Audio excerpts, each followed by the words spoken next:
Cześć, witajcie na moim kanale. W dzisiejszym filmie wybiorę się na małą wycieczkę do miasta. Jednak nie będzie to wycieczka krajoznawcza, a bardziej będzie praktycznym testem spalania mojego Lexa. Dlatego jeśli interesują Was Lexy, motoryzacja i wszystko co z nim związane, zostawcie suba na moim kanale. Ja tymczasem wybieram się na stację, oczywiście zatankować najpierw. W tym momencie auto mam wyjeżdżone do rezerwy, ponieważ chcę sprawdzić, ile w ogóle wchodzi paliwa od rezerwy. Na tej rezerwie teraz zrobiłem około 15-20 km, tak więc parę kilometrów jeszcze mam do stacji, to jeszcze może trochę tego przybyć. Także zobaczymy przede wszystkim najpierw, ile wejdzie paliwa do zbiornika i później udaję się w miasto i zobaczymy, jakie uda się wykręcić spalanie.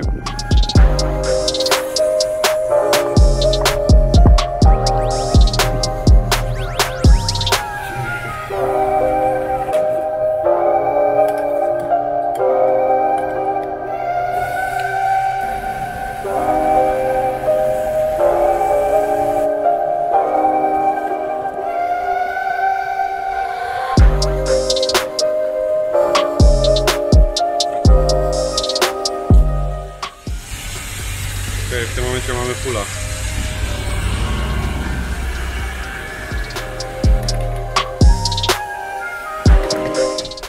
Dobra, przebieg skasowany, tak więc zrobimy może z 30 km i zobaczymy, ile wyjdzie realne spalanie tego auta. Ok, tak więc teraz mam już w tym momencie około 11 km przejechane od tankowania. Tutaj w Niemczech po mieście kilometry lecą o wiele szybciej, tak więc sądzę, że zrobić te 30-40 km nie będzie problemem. Mam zamiar zrobić to coś na styl takiej symulacji, czyli po prostu nie będę jeździł stricte po mieście i nabijał kilometrów, tylko po prostu gdzieś będę potrzebował się zatrzymać, zatrzymam. W tym momencie jadę już do centrum, o tej porze powinien być ruch taki w miarę, tak więc powinny być te wyniki jak najbardziej miarodajne i prawdziwe.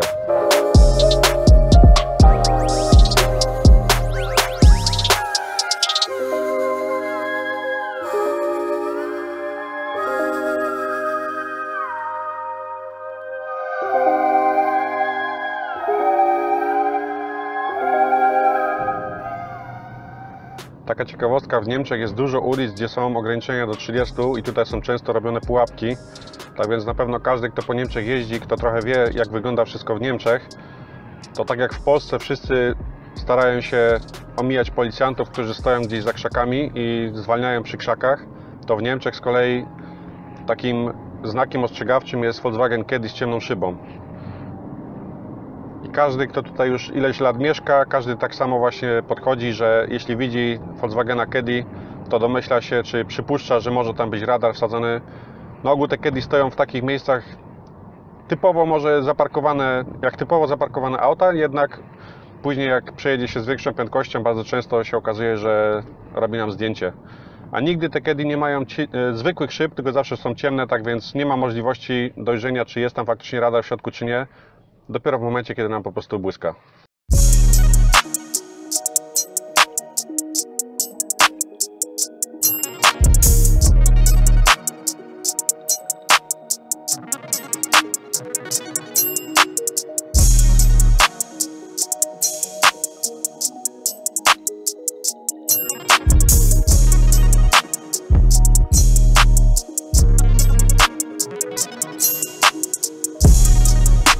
100 km po mieście zamiaru nie mam robić, ponieważ to by było w ogóle bezcelowe, a też z kolei za długo by trwało.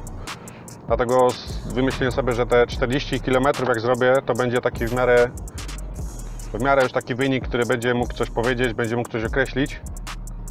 I na podstawie tego już będzie można wyliczyć takie spalanie, jak to realnie wygląda. Postaram się też jeździć takimi ulicami, które są trochę bardziej zatoczone, żeby sprawdzić w ogóle przy mniejszych prędkościach, jak to wychodzi z tym spalaniem, ponieważ na ogół jak się jeździ, no to właśnie trzeba robić to w godzinach, gdzie dużo aut się porusza po ulicach akurat. Więc ja w tym momencie też będę starał się robić taki pomiar właśnie w takim ruchu. Niestety nie mam żadnego urządzenia, żeby sprawdzić w tym momencie, jak wygląda realna prędkość średnia dzisiejszego testu, ale sądzę, że chyba to nie jest aż tak mega potrzebne i wystarczy, jak po prostu przyjmiemy, że jeździłem prędkością dopuszczalną w mieście.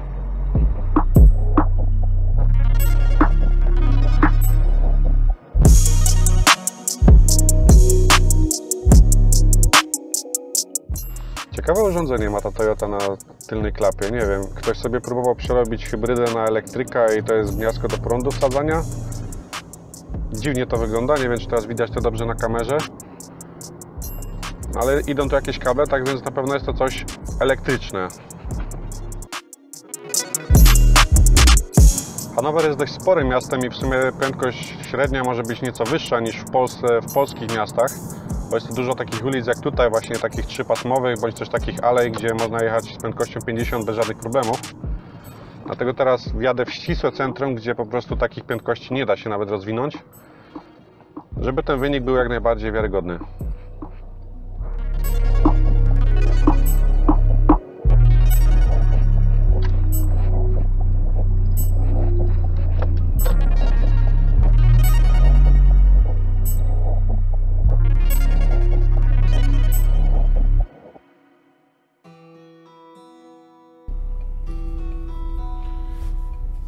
W tym momencie wbijam się już w samiutkie centrum miasta. Tutaj jest wszędzie strefa do 30 km na godzinę, tak więc na pewno moja średnia prędkość tutaj spadnie.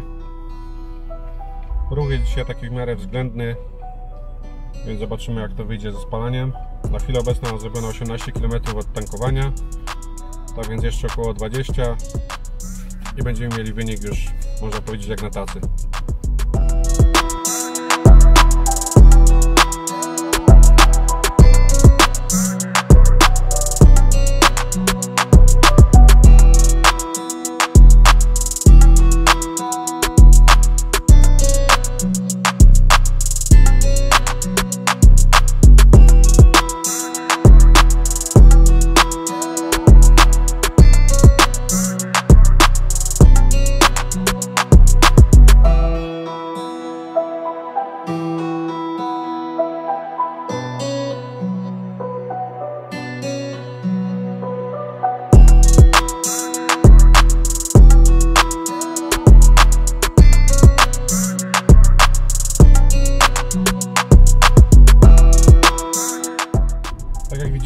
Rowerzyści tutaj mają taką swawolkę, że jeżdżą sobie środkiem drogi, a później zdziwienie, że auto jest z prawej strony wymija. No niestety. Nie wiedzą jak się jeździ i co najgorsze, że prawo tutaj przyzwala na to. Ten kierowca jeszcze oczywiście miał później do mnie buchy, że jechałem od jego prawej strony. No niestety, skąd ja mogę wiedzieć, czy on chciał wyjechać na krawężnik, czy on jechał sobie środkiem, bo nie wie, że się jeździ prawą stroną. Ale tak to właśnie niestety w Niemczech wygląda i tutaj na rowerzystów trzeba uważać 3 razy mocniej, a nawet 10 razy mocniej jak w Polsce, ponieważ mimo, że to my mamy rację i my jechaliśmy prawidłowo, to w przypadku jak trafimy takiego jegomościa, no to my mamy problemy, a nie on później. Zresztą dla mnie to jest dziwne w ogóle, bo to jest chyba logiczne, że ja jadę autem i mi się nic nie stanie, a on, robiąc taką głupotę, może ucierpieć i to o wiele mocniej ode mnie. Niby Niemcy, nie Japonia, a sami kamikadze tutaj.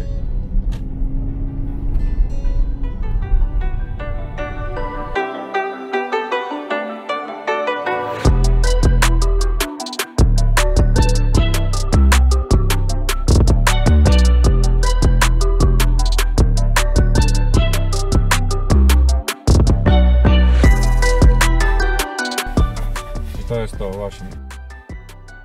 Jedzie rower pod prąd, tutaj auto parkuje, nie patrzy w ogóle na inne, że ruch blokuje. Wolna amerykanka.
kolejna ciekawostka tutaj z Niemiec też.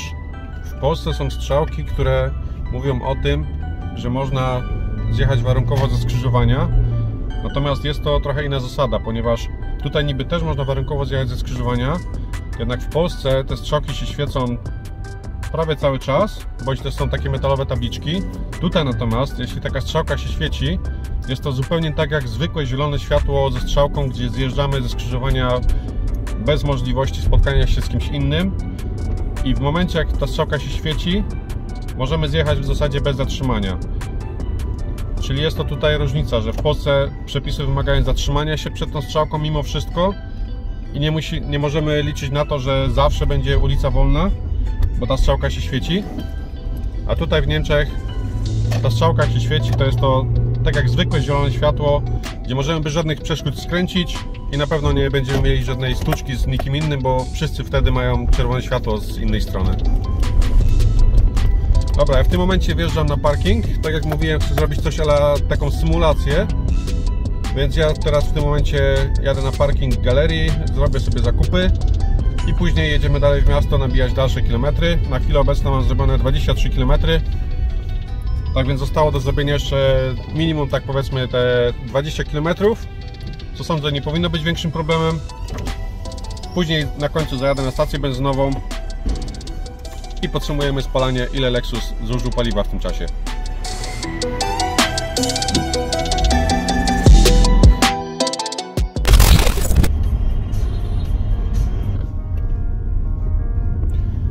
Dobra, w tym momencie wyjeżdżam już z powrotem na miasto.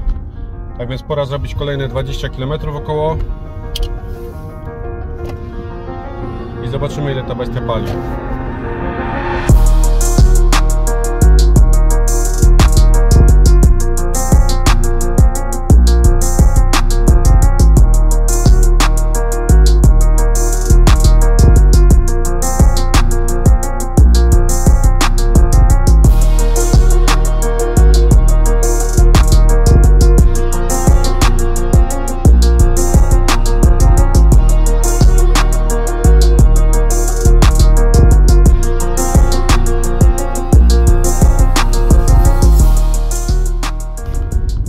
Nie wszędzie w Hanowerze są ładne ulice, nie tak jak się to myśli w Polsce, że Niemcy mają idealne ulice i miasta też wyglądają z ulicami idealnymi, super.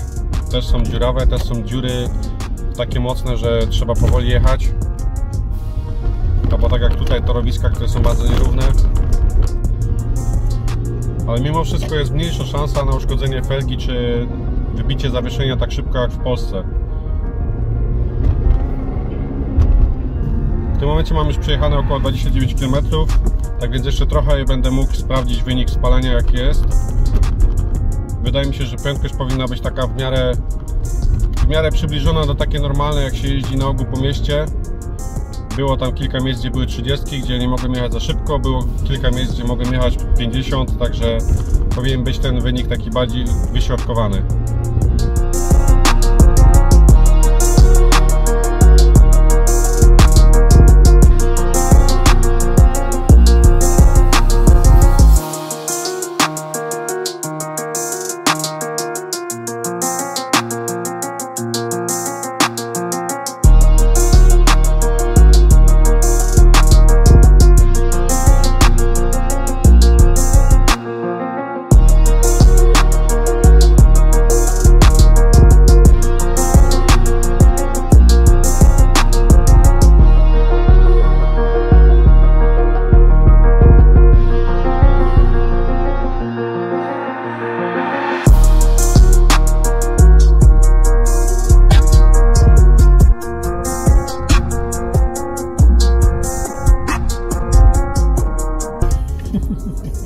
Covidianie jechali.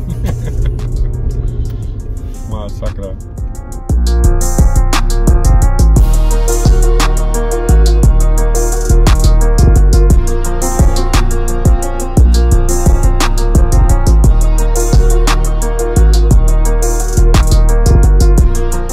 Teraz w tym momencie wybiło mi równo 30 km.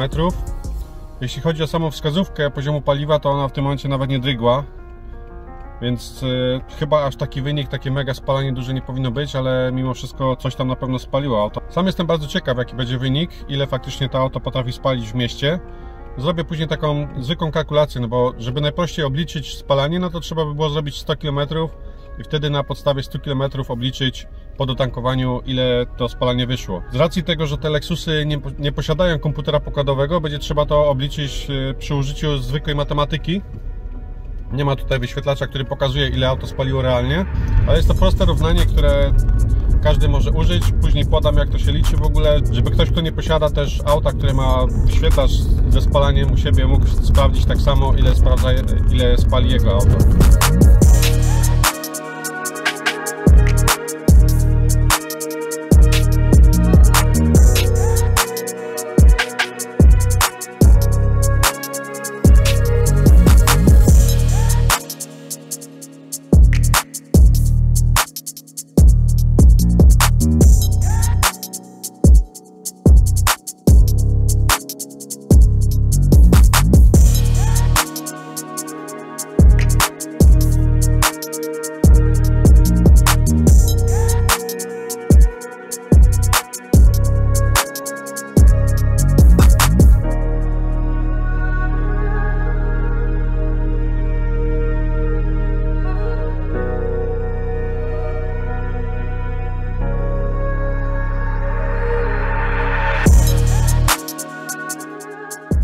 Dobra, w tym momencie wybił licznik 40 km, jednak to nie jest jeszcze koniec mojej podróży. Jeszcze parę kilometrów nabiję, może mi się uda zrobić nawet 50, także jak będzie 50, to już będzie fajnie, już będzie można coś więcej powiedzieć na temat prędkości średniej, jaką miałem. I dopiero jak na stację zajadę, to dopiero wtedy uznam liczbę kilometrów jako faktycznie ile przejechałem i wtedy dopiero sprawdzimy w ogóle, ile to auto spala.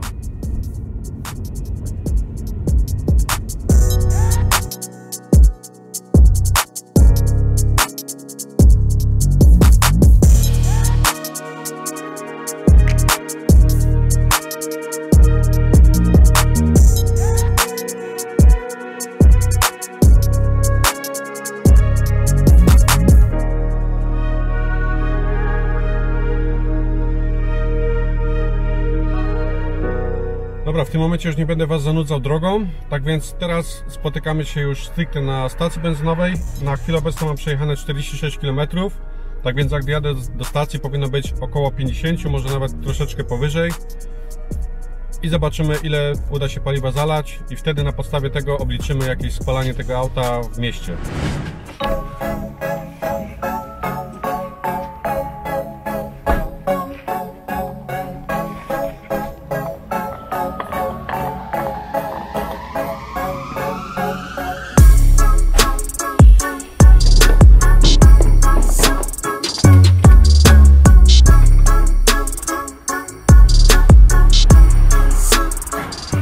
No to pora na chwilę prawdy. Tutaj paliwo jest dzisiaj nieco już droższe.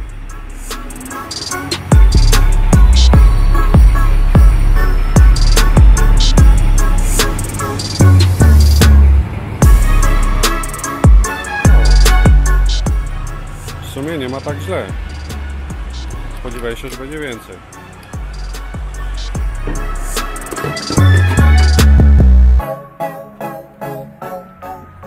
W tym momencie wychodzi na to, że mój Lex spalił niecałe 5,5 litra na 50 km, czyli to by wyszło około 11 na stówę.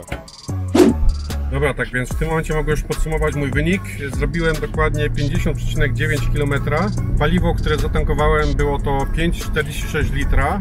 Wykonując teraz prostego równania spalania, ile wyszło, musimy to 5,46 litra podzielić przez 50,9 km, które zrobiłem. Później to, co wyjdzie, pomnożyć razy 100 i wtedy wychodzi nam realna liczba litrów, jaką spala auto na 100 km.